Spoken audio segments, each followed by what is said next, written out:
month. So we are excited about our program tonight. We want to welcome all of you who are coming and listening in via cyber.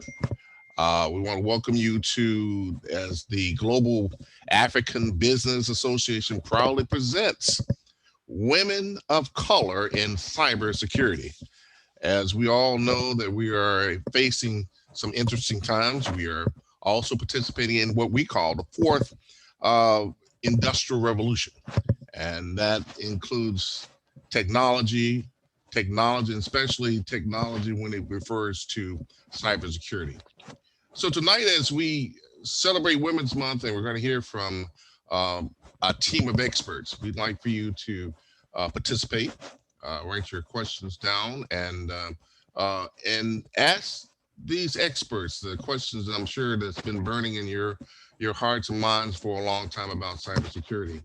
But before we get started, we want to introduce and also have Mr. Ken DeLay, the president and CEO of GABA, the Global African Business Association, who will also bring greetings. So, Mr. Kendall, take it away. Greetings, everyone, and good evening, and welcome to our seminar, webinar tonight. My name is Akindele Akinyemi. I am the president and CEO of the Global African Business Association. We are a business support and business education network that was started 7 years ago in the city of Inkster, Michigan. And through our journey, we have been educating, empowering, and uplifting those who are in need across the African diaspora. Doesn't matter if you're here in the US or Nigeria, Cameroon, or Mozambique, we have been there to empower our people. Me personally, this is a very, very important session that we're going to have tonight because women, especially Black women, the percentage when it comes to cybersecurity is dismal. We need to improve that. And so we'll be listening to you tonight to educate us and the public as to why women of color in cybersecurity is important in the 21st century. As Mr. Watkins pointed out, the fourth industrial revolution. We are in some serious times. And with all the political turmoil out here in society, no matter where you go on the planet, we have an opportunity of a lifetime to reshape and refocus our communities with cyber industries and building tech cities or smart cities to to really create a robust economy for our community. So I'm just going to stop there because I can preach and make y'all pass the plate and all that stuff. No, I ain't going to do all that. But I'm glad to see everyone on here. Hey, let's take it to the next level and let's educate one another. Thank you so much for being on tonight. Thank you.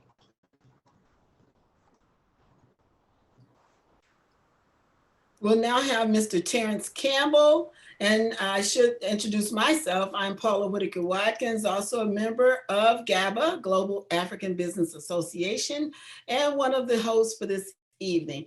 But at this time, we'll have the honorable, I call him the honorable chairman, Mr. Terrence Campbell, as he will introduce our panel of experts and prepare us for this important part of our program. Thank you so much, Dr. Watkins. And so I will not introduce the panelists. I will give the panelists an opportunity, a couple of minutes to introduce themselves, and we will go right into it. And I will start off just in terms of the folks in my list of participants. I will start off with Miss Sarah Hahn. Hi, everyone. I'm Sarah Hahn. I am new to cybersecurity. I just joined into an analyst role in January of this year. Graduating college with a degree in MIS and a minor in cybersecurity and pursuing a master's in cybersecurity and data analytics. And I'm working as an analyst with Terminex and on the DE&I Council. And DEI is the Diversity, Inclusion, and Equity Council for Terminex. The next person would be Dr. Milton.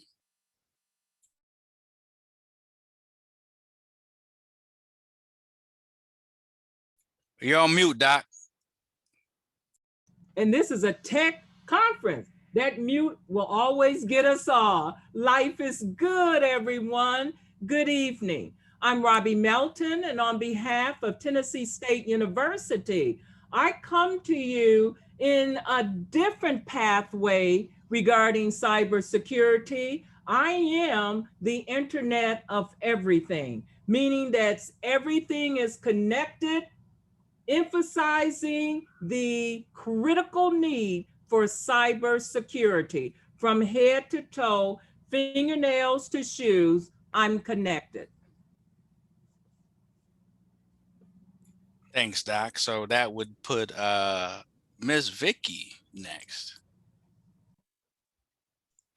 Good evening, everyone. I'm Vicki Williamson.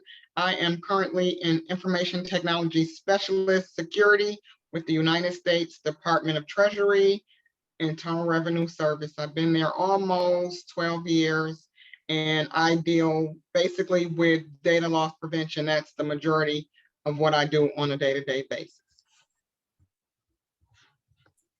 Ms. Carol.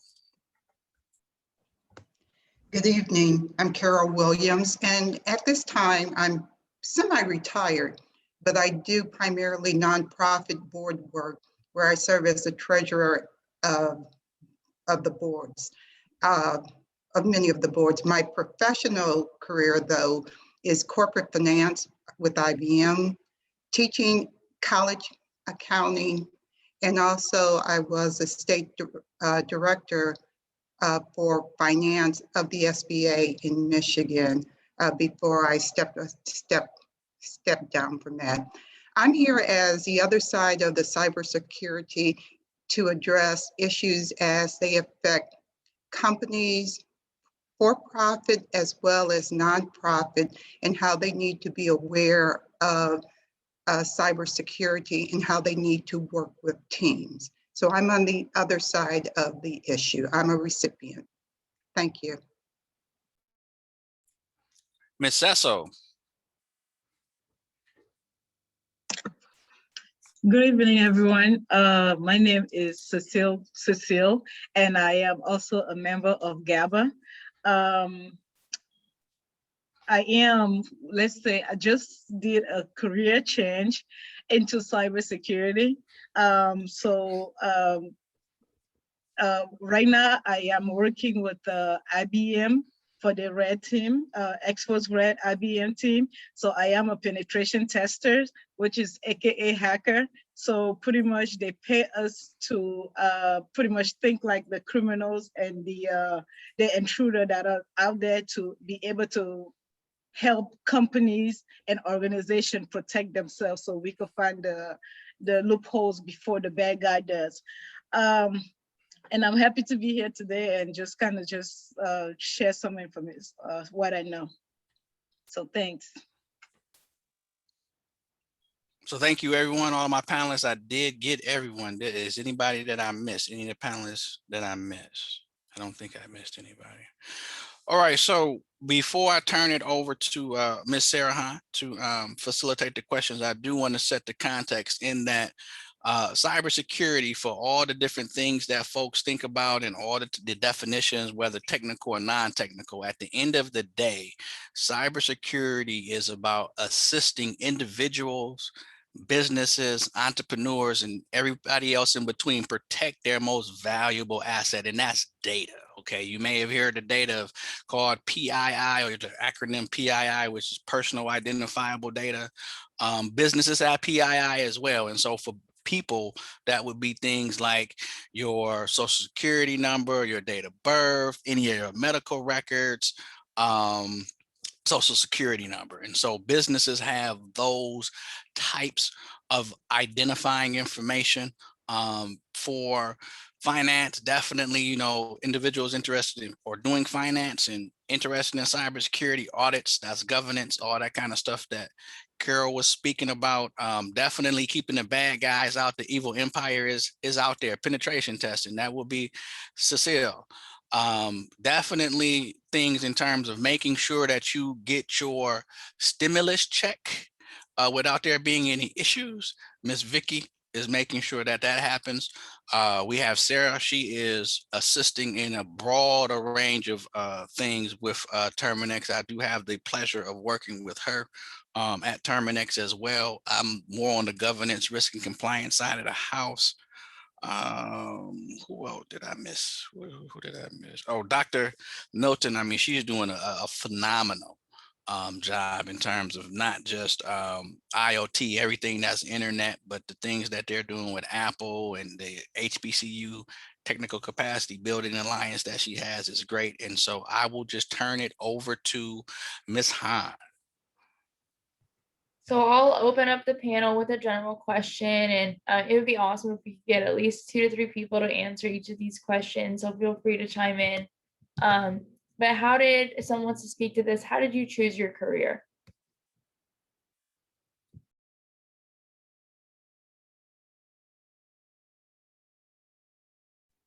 I'll go ahead and go. So since I am not a cybersecurity person, when I finished my MBA, I went into corporate finance. And at that time, and it was so long ago, I was actually at IBM when we launched the personal computer. So that's how old I am. So we rolled out the computer, and at that time, we were not concerned with hacking. We didn't even know what, the general public didn't even know what a personal computer was or a personal device. I stepped out of corporate finance once I started having children and needed more flexibility, and went into teaching. And then I went into other types of finance where I worked for the SBA. And then as I retired out, I'm now serving in corporate, or I'm sorry, nonprofit boards. So I've kind of had a 3-pronged career, but it kind of evolved as my life changed as well. So give yourself plenty of flexibility as you grow. Hi, this is Okay. Robbie Melton. Oh, my bad. Oh, Okay, go ahead. You want to go first or second? Sure. I'll go after you. Okay. I'm a little older, everyone. I started before computers. And on behalf of children, as we started to evolve with the internet and all of these tech toys that we now have, like I'm sharing with you the new latest in Hello Barbies. We have toys that are connected, but we're not protecting our students. So with that, I started as, again, before the internet was public, and basically journeyed all the way to where I am now as a person really concerned about how our students, even babies, and all of this connectivity, how it's impacting our society right now. So again, you can say I'm the older one. Okay, what got me into cybersecurity, how I got interested. My background is actually, I have a bachelor degree in criminal justice. Was very interested into going into law and everything, but I just kind of started working in other fields. You know, I did insurance, I did, you know, nonprofit and anything you could think of, but criminal justice. But as I was connected online all the time, one time somebody hacked into my system. And because of not knowing much about really how to protect myself online, one of the things they always say, never use the same password across your platforms. Well, that person was me. And the minute that one person was able to like crack my passcode, they got into my whole life. So they got into my bank account. They transferred all my money out of my bank account. They transferred all my money out of my bank account. And I found myself trying to go to the police, to anybody for help, and nobody could. So I took it up to myself to really learn computer, really try to understand how they was able to even penetrate my system to begin with. So that's just kind of how my journey originally started. So I went back and forth, did a lot of research, learned a lot through the process, and eventually I tracked my scammer down. and I was able to get my money back. Uh, but you would think that at that point I would be like interested. I would just go into cybersecurity because at this point I have learned so much. But with life, you know, a lot of things that I just didn't really have no direct person to really, you know, help me in that area because I always felt like if I needed to get into a field such as cybersecurity, I needed to be into computer like at 5 years old. You know, I just felt like I probably was too old to even learn all these, you know, 0111 I see across the computer screen and things like that. So I always discouraged myself on that, always discouraged myself until eventually I started my platform online called CyberSeal, just teaching the average person how to be safe online. It's called CyberSeal, cybersecurity for the average person. So I'm just kind of like small little things that I didn't know because one thing that I found out when I started sharing my story was that so many people was victims and nobody really knew, you know, really in the wild world of the web, of internet, nobody really knew how to like be on the safe side. So I start, you know, just kind of teaching and telling just the average person. I always say somebody like my mother who just wants to go online and check her email and probably check in with 2 people on Facebook. She's not trying to become, you know, like that cyber person. She's vulnerable, and these, you know, these hackers and these people are going after her. So I wanted to start educating these people, just the average person in general. So after that, I took some courses. I went back and got my certifications, and then got a job with IBM in the penetration testing team. So yeah, I think I was saying a little too much there. So that's my journey, and I'm here. Awesome. Thank you so much. Cecile, you talked about this a little bit, but what were some useful certifications and trainings that you found useful in your current role, and any other members of the panel, any certifications that you've taken to be successful in your role? Yes, that's strange because me personally, only the 9 months program that I did, and I got the cybersecurity professional certification. And I also got a pen testing certification from e-learning. That was pretty much it. I think that, and that was one thing, because as I was going through and trying to like understand how to really get into the industry, it was like, oh, do security plus.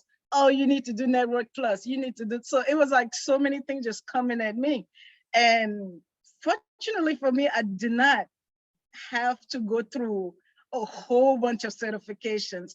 I think what helped me was, as I was doing my my classes, as I was taking my classes, as I was learning, I was doing personal projects. I kind of started launching personal projects. And one of the projects was one of a local TV network that I always watch. It's the Black-owned TV network. I always stream a lot of things from them.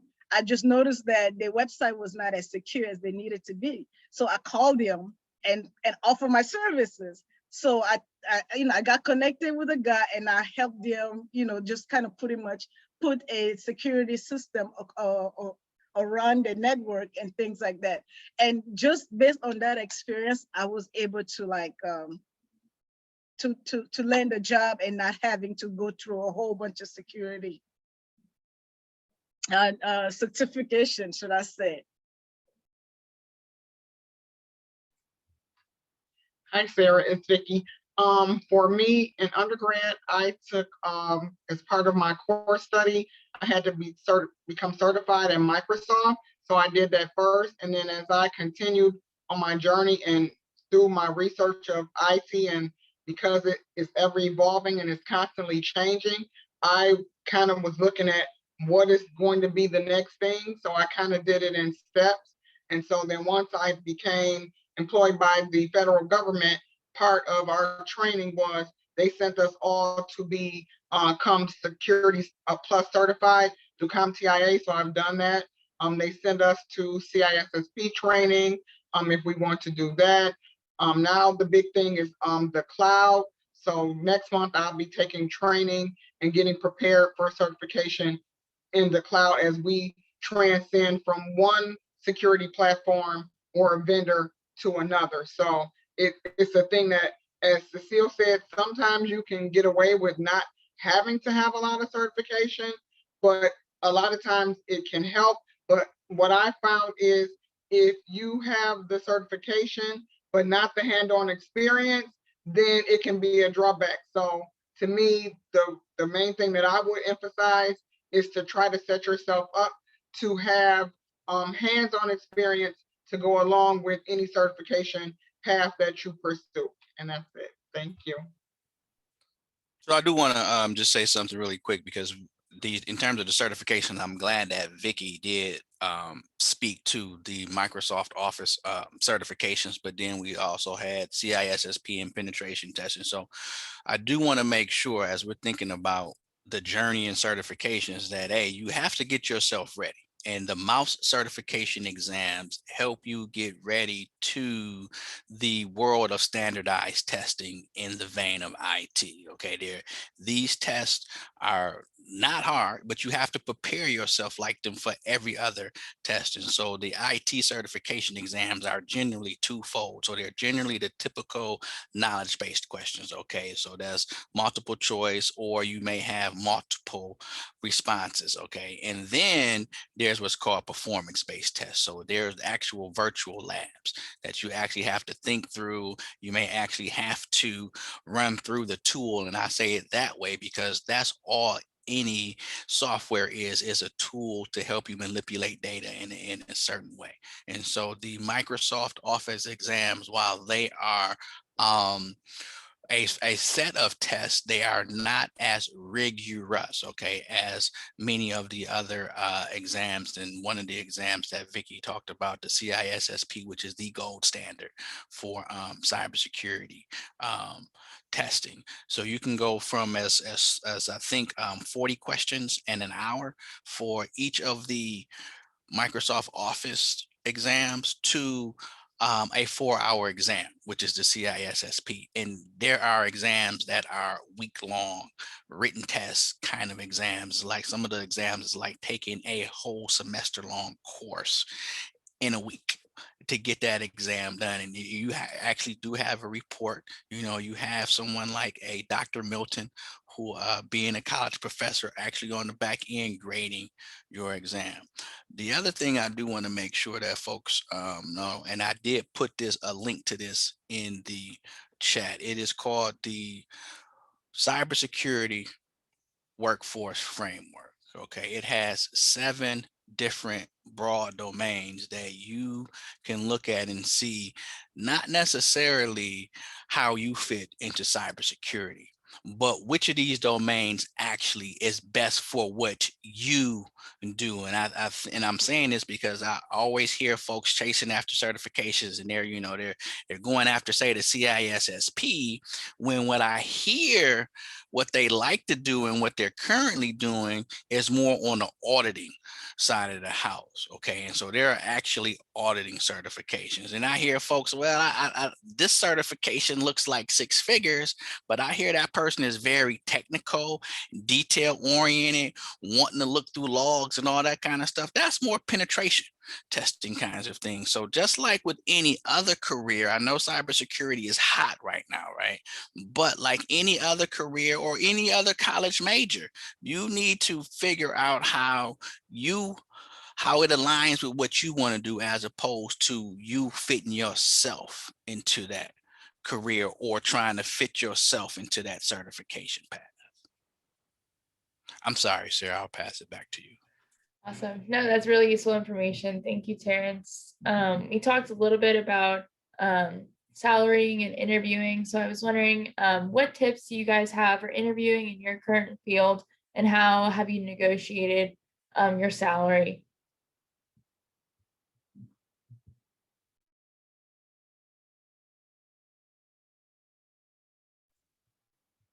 Okay, this is Vicki. I'll go. As far as tips that I would give for interviewing, Terrence gave a lot of excellent points in regard to knowing your stuff, knowing when you go to an organization and you have an interview, do your research on that organization prior to your interview. So that way you can be prepared to answer any questions that come up, not just questions that are relative to the position that you're being interviewed for, but the overall company, the structure, the culture, and sometimes those little things go a long way. So those are some of the things that I would say. As far as my journey, when I got to the federal government, I was put in we have like a structure, and we go from like, it's a numerical system for pay grades.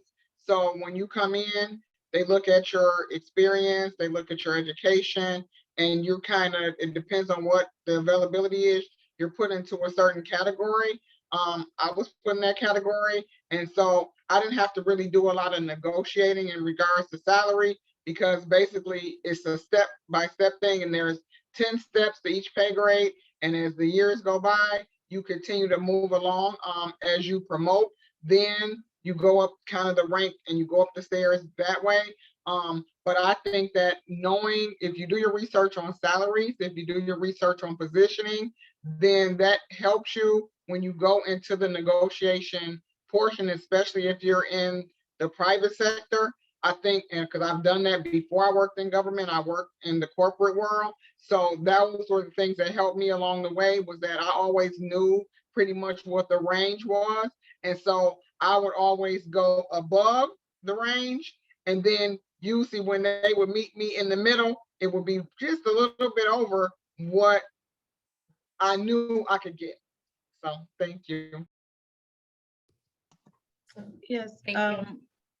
And okay, in general, like for pen testers, just based on my research, I guess that could change, like depending on where you are, which state you are in. So probably like I am in Texas. I was, I think the average for like a beginner or something, it could be anywhere from like 80 some thousand a year. And like Miss Vicki said, there was, they look at many things, and like me, I just came into cybersecurity. I'm new at doing it. I just landed a job not long ago, and as somebody who came straight out of the cybersecurity program and walking straight into a job, they offered me more than a six-figure income. Just probably some of my background and some of my the things that I was able to just speak on and things like that. So yeah, so that pen testing, it could go from anywhere from 80 some thousand as a beginner to 14,000 a year in the Texas area. And I'm going to jump in because I'm looking for people right now. And you have to remember, technology, major innovation changes every 90 days. I need people who can think ahead. I need people who can problem solve, because I'm at that cutting edge or that bleeding edge where there's no answers. So I have to have people to go, well, what if this? And what if that? And I'm willing to hire those people. Tech skills you can train, but for someone to know and be prepared for what's coming, that's what I need. Very true. So there was a question in the chat, Dr.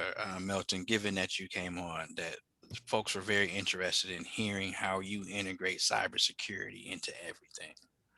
Yes, because again, I'm walking data.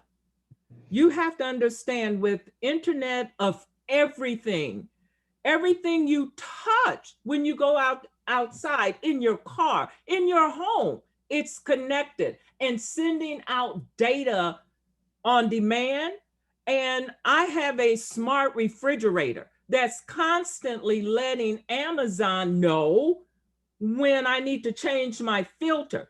I'm not even involved in the process anymore. It's between my refrigerator and Amazon, even to the point with my Ring doorbell. All I am is a middleman of picking up the package, and the refrigerator tells me how to put it in and how old my food. Look at that cybersecurity. So again, we need people in this area who can understand and prepare. But I have to take a time out to say, welcome, ladies. Boy, are we pushing that ceiling. Look at us. I mean, cyber security, women, come on. You all got to give us a little shout out for that. Hey, Doc, just real quick, I just want you to get to one of the nuances of everything, and how you have been very intentional in making sure that technology, or just innovation, okay, because that's all technology is practically applying scientific knowledge to solve problems. Talk to us about your fingernails that you have. Okay, everyone, if you don't know me, then you're going to know me. I'm always connected, even my earrings. Can you imagine I'm wearing a motherboard as jewelry? I mean, a motherboard computer that I can take off, hook off, infrared, Bluetooth that baby, and connect. You all should be going, oh my gosh. I'm here to share with you, yes, I have coated fingernails. And just so you know, I'm more than just talk. I'll put it on my head so you can come up and you'll see coated. And what will these do? On this hand, if I'm out with you and we're drinking, whether it's Coke or whatever, and I think, wait a minute, this might be spiked, I just take my fingernail and dip it in. And if it turns green, that means you're going down. That means you have put drugs in my drink. On this side, I have it coated where I can operate my computer. And if you notice, I'm moving my hands because lights are coming on, off, and whatever. Even what I have on, my clothes coated, as well as my shoes and socks. So my job is Internet of Everything, and looking at cybersecurity, how you can hack in to whatever's connected, and to make sure everyone is safe and secure. But I need people who can think out of the box. I need for you to be able to fail forward fast. That's a new environment, everyone. That's a new career. I want you to fail. I want you to hack.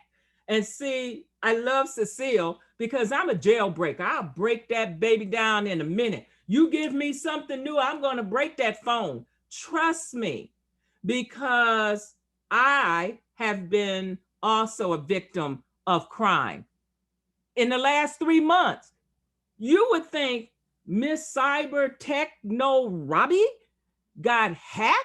Oh, they took me for $1,500. And Cecile, I'm still mad. I'm still searching for them. I'm going to get them. Trust me. But that's the need, that if someone like us can be hacked, the whole world is at risk.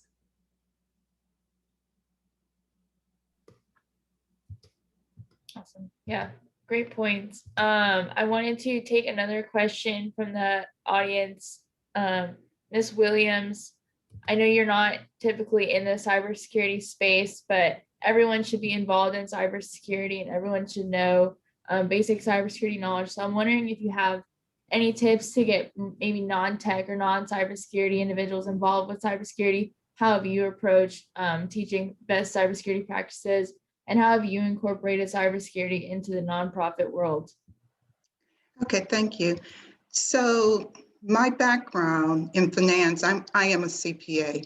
And so for those and for smaller organizations, especially nonprofit, IT tends to roll up through the CFO, your controller, the finance department. Typically your CPA, and if that CPA is a person that is doing your auditing firm, your accounting firm, we are constantly taking our CPE classes to stay current in our profession.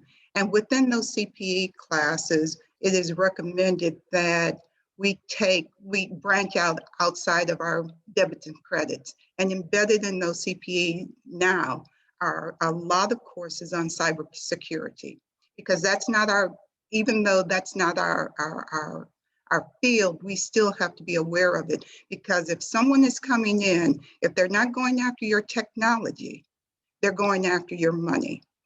And so being on the finance side, we're constantly looking at ways to protect our true assets, either physical or our monetary assets.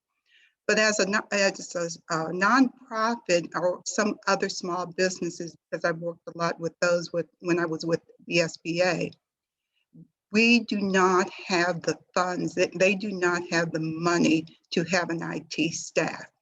And typically they will go out to you all, the professionals out there, to hire you to come in to help secure our systems.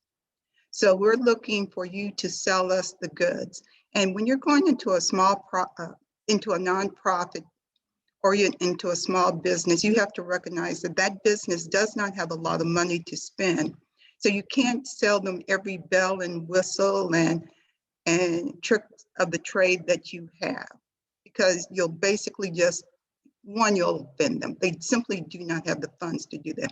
They need a tight security. They may only can afford a Ring doorbell versus, the master, every window, every door, every, upgraded security system. But you have to sell them what you will best secure their system. And we look to the professionals to design a system specifically to manage the size of the business we have. So when you're coming into a nonprofit, especially a nonprofit, because their money is audited differently. It's audited by their board, it's audited by their shareholders, it's audited by the government. We have to be extremely responsible, but we're also extremely vulnerable. And so you have to be certain to sell them a program that will help. Typically the finance person, the CFO of that organization, and even the person who handles their computer, there is usually one person. You have to work with that person to ensure that you're selling the best program that will help them maintain. And also usually through the auditing firm now that they will have other ways to help protect program. But talking to the professionals, you have to sell a product, a service that is proportional to the company you serve. I agree. What do you think is the global impact of cybersecurity? And I can open this up to the panel as well. For the global impact, and I'll let others jump in, but because everyone is so interconnected today, global is local. Everything is local. So whatever affects me, or I work with Habitat for Humanity. Well, Habitat in the greater Cincinnati area does one particular job, but our outreach is worldwide, and we're connected to the international Habitat, and that international is connected to affiliates in Kenya or Vietnam or in Sao Paulo or Mississippi. It's literally wherever you are, Habitat is there. So we have to ensure that our system at Habitat local is secure enough that when we are connecting with our affiliates throughout the world, that again, if they're hacked, we have to make sure that we have barriers, firewalls to prevent them from getting into us. And I'll let others jump in at this point. I will speak on the global aspect, being that I am originally from Cameroon, and a lot of my effort in cybersecurity is actually to send it, get the education back into back home. So like we are so interconnected. Like I told you a story about me getting hacked. That's kind of pretty much how I got into this. My hacker was out of London. It was not even here. So they didn't need to be around me to get into my system. And then you have like everybody, especially like in Africa, you have more and more people on mobile devices. Everybody is just kind of interconnected. A lot of things actually, a lot of the transaction actually happens online. I mean, not online, over their phone, like sending money, receiving money, everything happens like straight into the phone. And people are becoming, as the more like we go into this world, like the war and the cyber war, where everybody's learning things. And it's practically so easy to just go on Google simply and find a way to like penetrate another system without you even going to a 4-year college. You understand? So you have so many bad people with that information in their hand, but we just don't have enough people, enough of the good people on the other end knowing really what they're up to. So I think that education on a global platform needs to happen more often. And you know, that's kind of what I'm hoping that we are able to do, you know, as a group in GABA, or in general, just as a community of African American living in the US, and kind of like reaching out outside, because it's bad. It's completely bad. And a lot of when you see numbers, especially in Africa, I wish maybe next time I'll bring these numbers, because I have numbers on how many events that happens in like big, small companies, and nobody's really talking about it, because at this point, especially in Africa, it's still a shameful, and you don't want to lose all your business, so you don't really want to like be that open about, you know, being a victim. But that happens more often than anybody could even know, and some people don't even realize that it's happening to them, and that's the other part. Exactly. So if I can just put some numbers to this, I was going and looking at a website, and I found a website to just kind of put some numbers to this. So there is Cybercrime Magazine, according to them, $6 trillion a year, cybercrime damage. That's 500 billion a month. That's 115 billion a week. 16 billion a day. And I'm gonna stop there. I mean, it breaks it all the way down to a second, but $16 billion globally a day is the cost, the impact that cybercrime is having right now.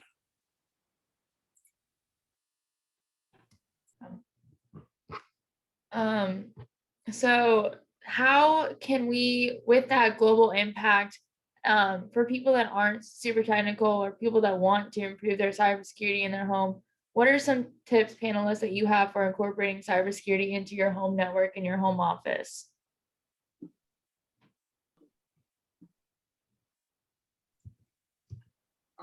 This is Vicki. For me, like Cecile, I also do presentations and trainings on staying safe online.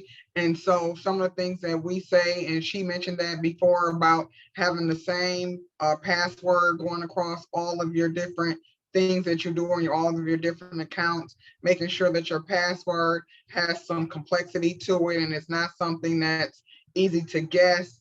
It makes it a challenge sometimes, because you don't want to write them down and risk someone finding them, and then it's the same thing. You can still, you know, be exposed. But I think that when you get a device, like if you get a router or something, you get it through your internet service provider, make sure that you change the password, make sure that you change the name, do some research. You don't have to be super technical in order to be able to change the passwords. Usually they have instructions that come along with the equipment, like if you buy it from, you know, your local store or whether you get it through an internet service provider. I think that that's one of the things that you do if you're out and about. Be mindful of, you know, using Wi-Fi. People sit in Starbucks and they're on their phone and they're checking their bank accounts, or if they're in airports and all of these different places. So I think a lot of times use your cell phone data, and a lot of times we always are quick to connect to Wi-Fi just as a habit.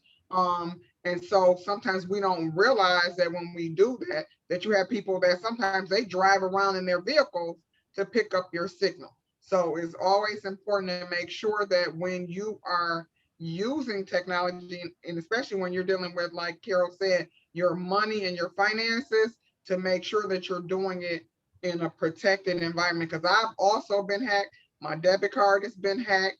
My cell phone account has been hacked. They hacked me. It was like Black Friday one year. I put all of these different controls on my account. So if you put notifications out there, so if somebody opens a cell phone account, I know. If somebody processes something on my bank account, I know. I have a password protected, and I got a notification that said, hey, somebody had ordered some phones, and I'm like, okay, I didn't order any phones. And by the time I called them, I had tracked down the person.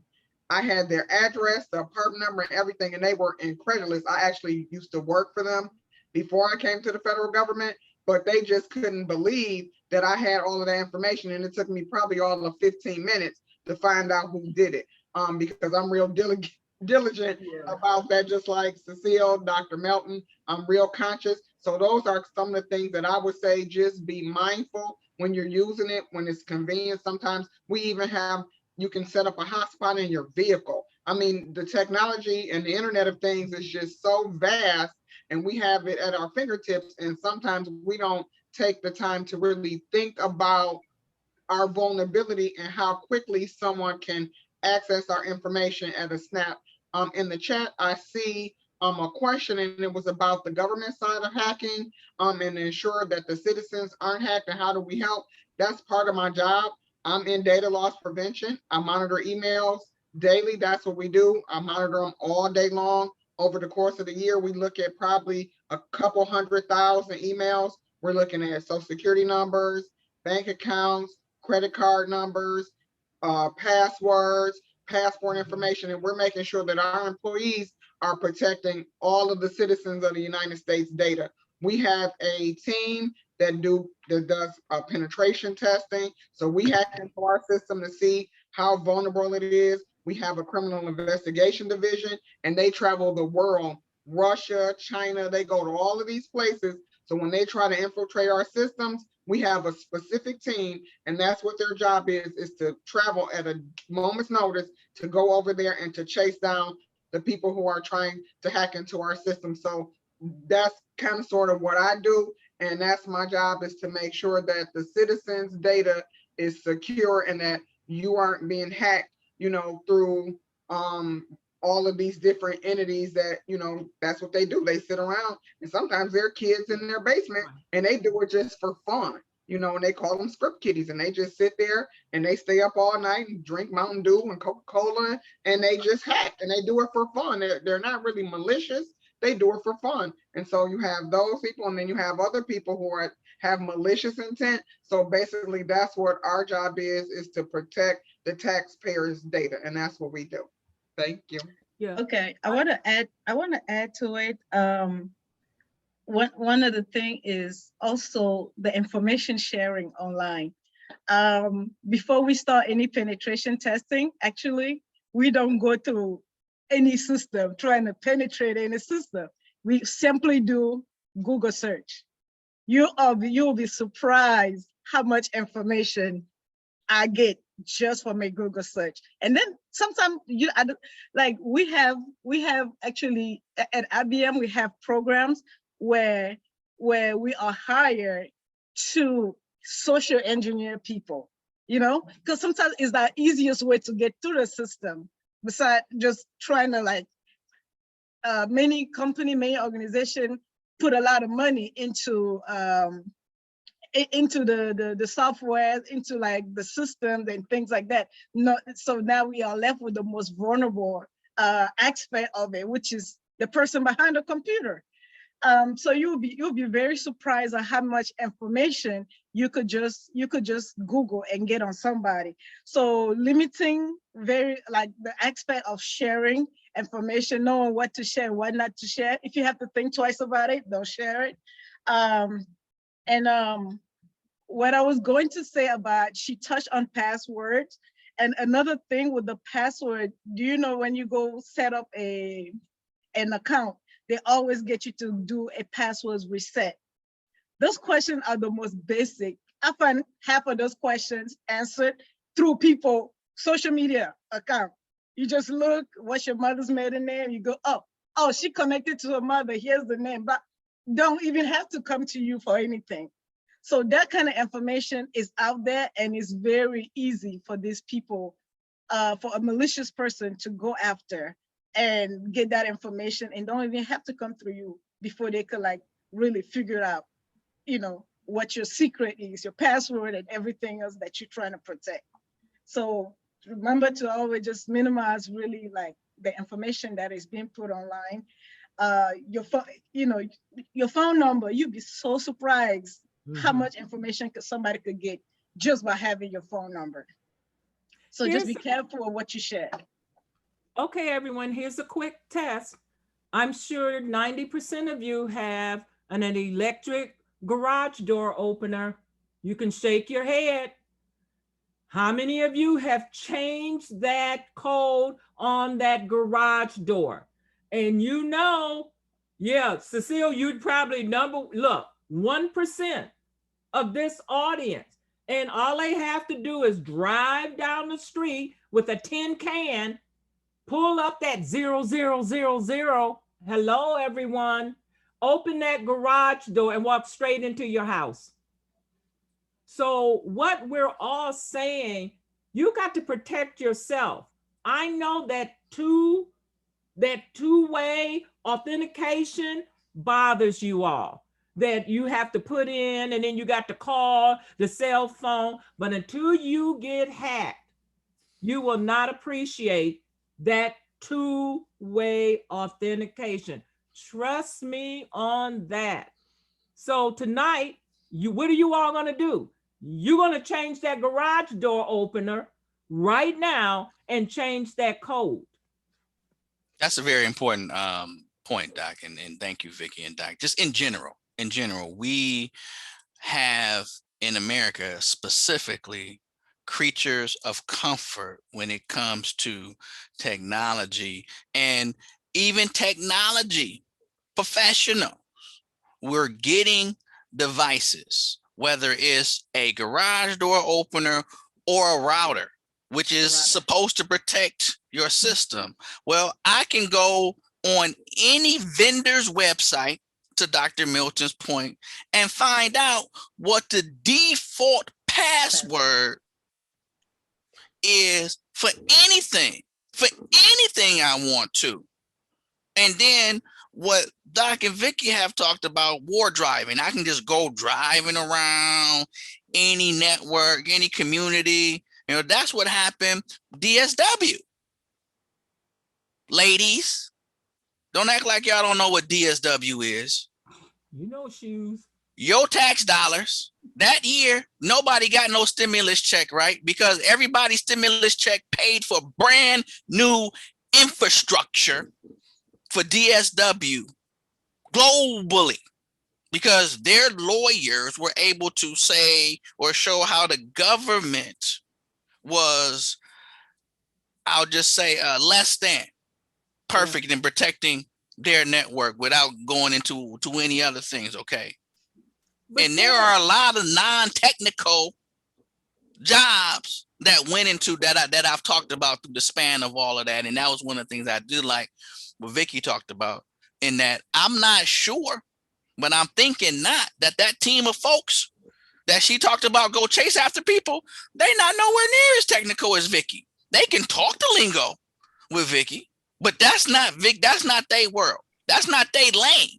Their lane is to get the stuff, this disseminated documents, all of that passed down from Vicki to her team to legal, all of that.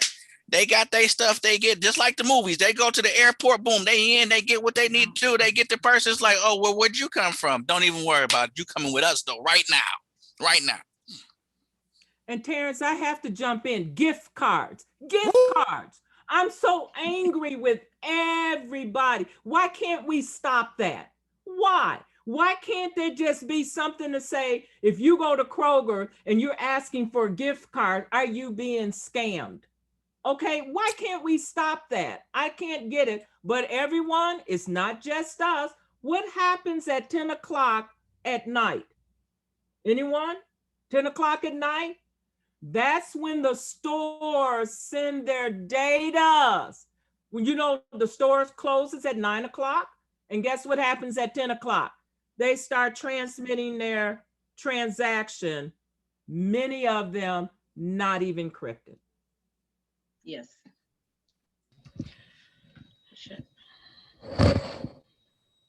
And one of the things that I want to I'm point sorry. out, one of the things I want to point out to our panelists and also want us to share, please, is that we need to have young people really begin to enter this profession. We need to have young people explore cybersecurity.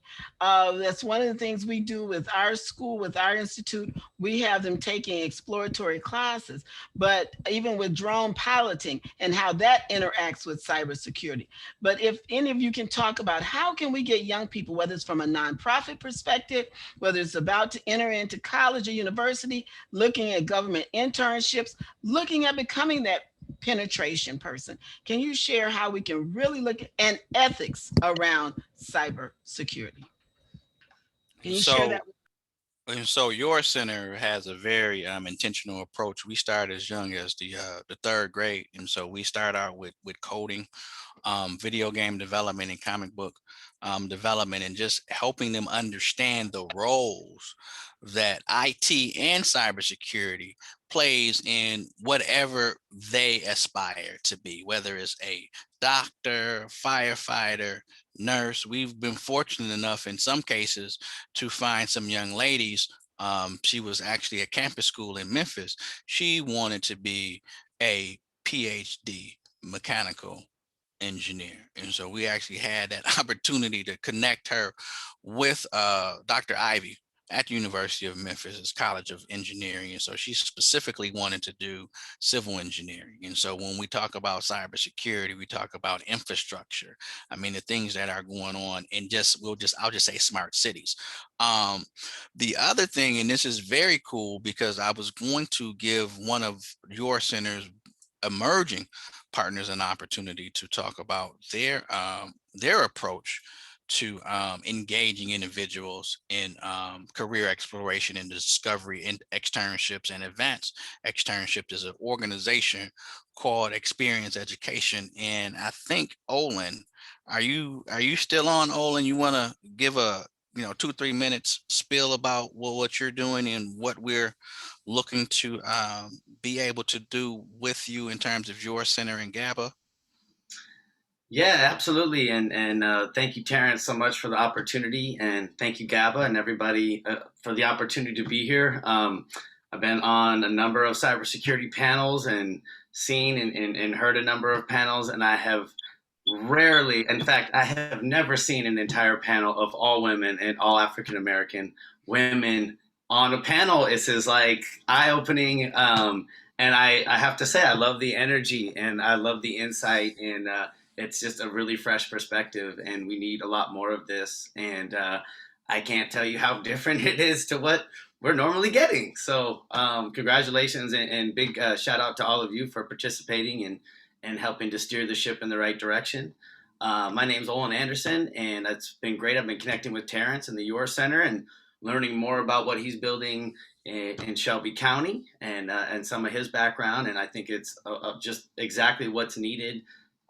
It's really hard to impact youth. It's hard to drag them out of the here and now, COVID-19 aside, to be able to help them discover cybersecurity and why it matters. And I think Terrence's approach with the gamification and hitting them where they live is absolutely what we need more of.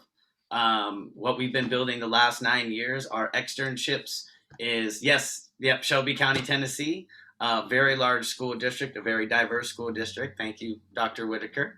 One of the big challenges, we're working with school districts from New York City public schools, that's 1.2 million students, all the way to some of the largest school districts in America, all the way to some of the smallest in rural Texas. And I know, Cecile, you sounded like you are currently in Texas. Is that correct? Yes, I am. Yes. Oh, okay. Whereabouts in Texas? I am in Fort Worth right now. Oh, okay. The Dallas-Fort Worth area. Yes. All right.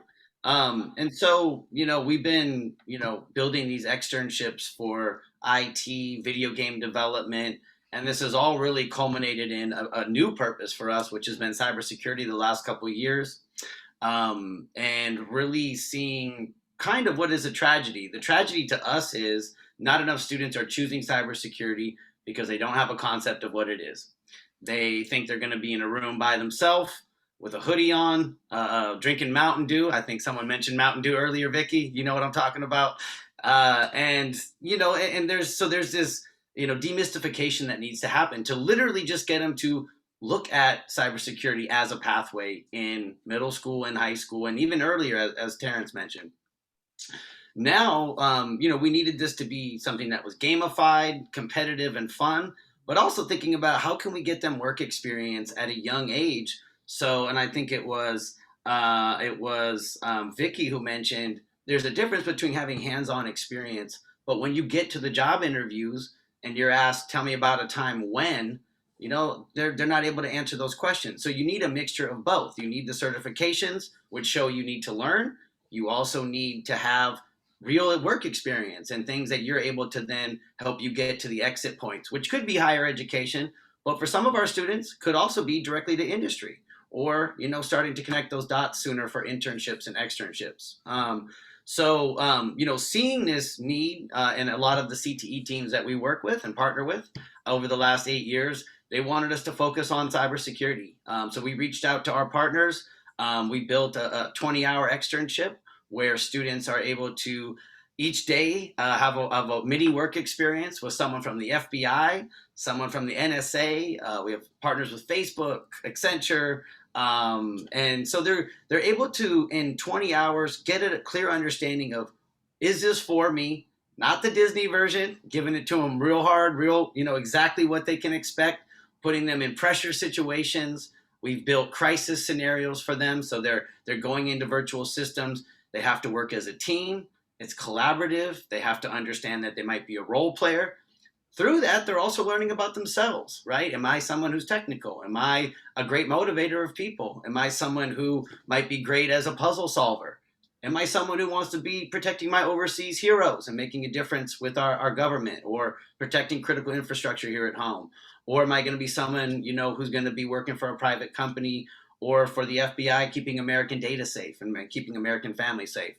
So they're able to, out of this, see that cybersecurity matters, what role I'm looking to be in, and a connection. They're building a network with amazing people. We've had grants that have been funded, including from the state of Texas, for underrepresented students and women to get a Google Chromebook that they get to keep and to get on the program for free, including rural students. And a lot of rural students often go untalked about, but they don't necessarily get the same opportunities that students in a metropolitan city might get. So it's been this amazing new purpose for us. We've had we've had amazing African-American speakers, not enough women. So that's definitely a place that I think we can continue to improve on. We've had a lot of women, but not African-American women. We're just kind of moving this ship forward and continuing to build and continue to partner with great people like Terrence. So it's amazing to be able to have an opportunity to see something so different in this space and to continue to move this ball forward. And I will also, another really important topic is that if someone who normally wouldn't have discovered cybersecurity, who is in a low socioeconomic status, and they're not discovering cybersecurity and finding that role that might be non-technical, and they're not able to then identify if this is actually for them and secure one of these amazing starting salaries, which can lift an entire family up and create upward mobility for their family, that's a tragedy. So I think that's what has kind of given us a new purpose as an organization. I'd love to connect. I had a presentation. I thought it'd be better as a fireside chat because I feel like that's the energy right now I wanted to go with. I thank you all for your time. And if you have any questions, I'd be happy to answer them. Thank you. Olin, Can you hold on? Olin, Two things, Doc. Two things. So one, I'm glad Dr. Robbie did speak up because Olin, I need to connect you with Dr. Robbie because TSU is way out there. Folks, think about HBCUs. They don't think about bleeding edge. They actually had a gamification research class this past semester.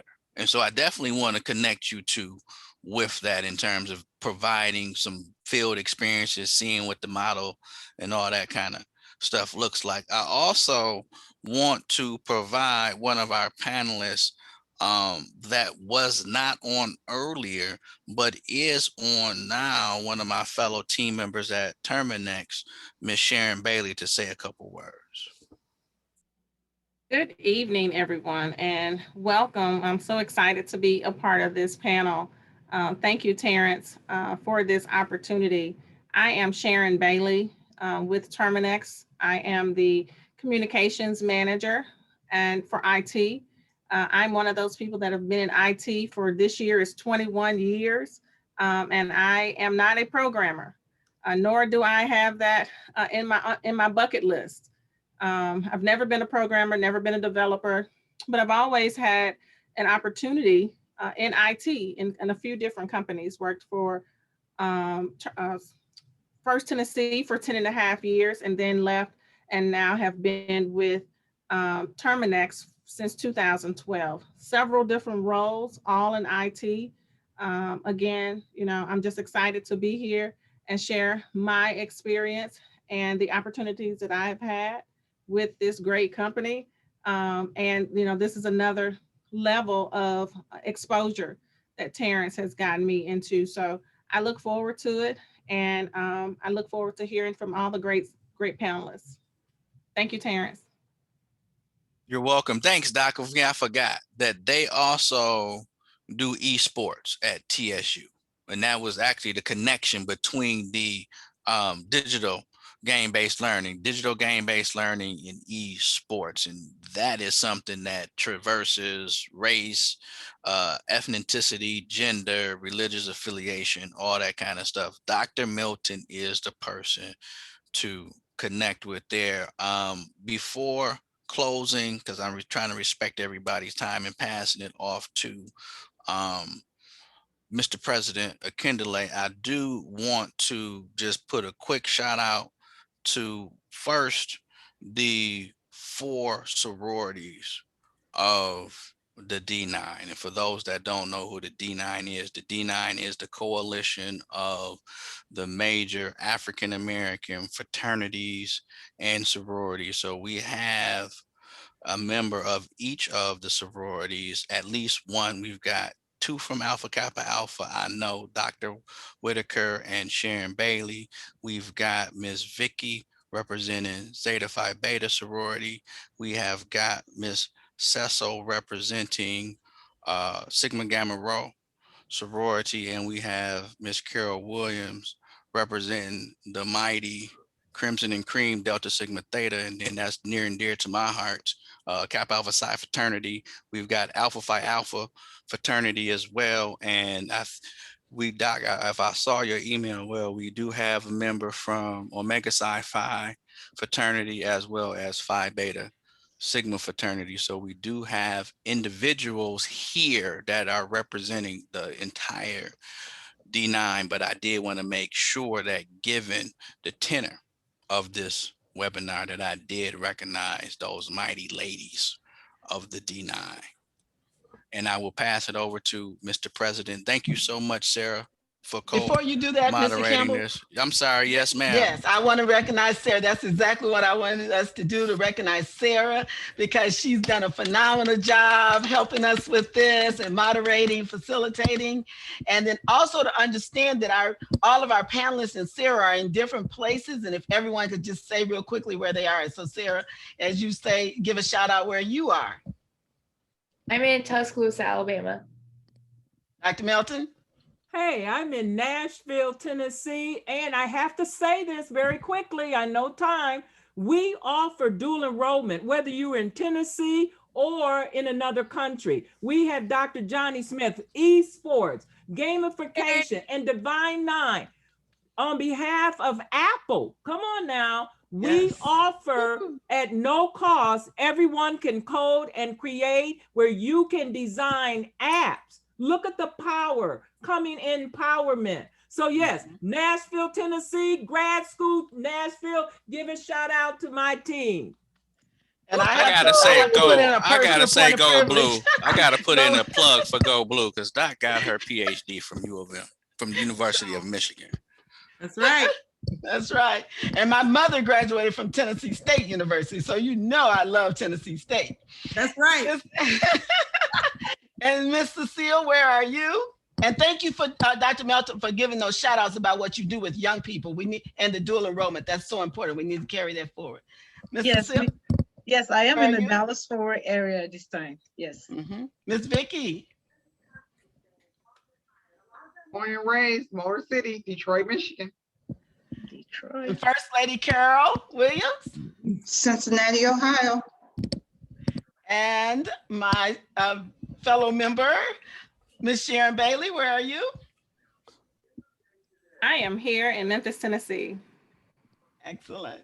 Thank you. Mr. Campbell, I'll hand it back over to you, but I just wanted to make certain we did that for our panelists and our moderator. Oh, no, I appreciate that. And so although I am a cybersecurity teacher in Shelby County Schools, I am downtown Detroit, right off the river. And we didn't even talk about that great opportunity that you have in cyber to work really, really remotely. That's like 3-4 states, you know, and we not, Terminex has made a stance that they're not going back in physical locations if they don't have to. Mr. Akindele, or Mr. President, the floor is yours. Thank you, Terrence, and thank you, Dr. Watkins, Mr. Watkins, and thank you, panelists, and thank you, audience, for being here this evening. This was impactful, very powerful. As people were talking, I was just posting on my social media handles, hey, this is what's happening right now with women of color as it pertains to cybersecurity. You should not miss these sessions. We're going to have a part 2 coming up in April. We'll give everyone details about that. The most important thing, that I want everyone to understand, is that we, like Mr. Watkins said, we're in the 4th industrial revolution. That's very, very important. I like what Terrence said about Terminex, which is we're not going back to a structured environment inside like we did before COVID. Remote work right now this is where it's going to stay. Online education is red hot. That's not going anywhere. And understanding the connectivity between global markets is going to stay as well. That's not going anywhere. It's our responsibility to move our community in the 21st century and help them understand why these things like cybersecurity and cloud computing is very, very important. Artificial intelligence is very important, so that our community we don't want to just sit at the table, but we want to own the table, own the chairs, and write what's on the menu. And I'll leave you with that. Thank you so much for being here this evening.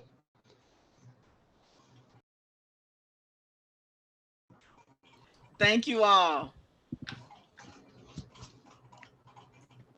Thank you so much. Hey, Doc, I'm going to try to catch up with you tomorrow in terms of just the email. I want to see how we can collaborate with Terminex's summer internship, because I didn't know you could, that your high school, your dual enrollment program can be out of state.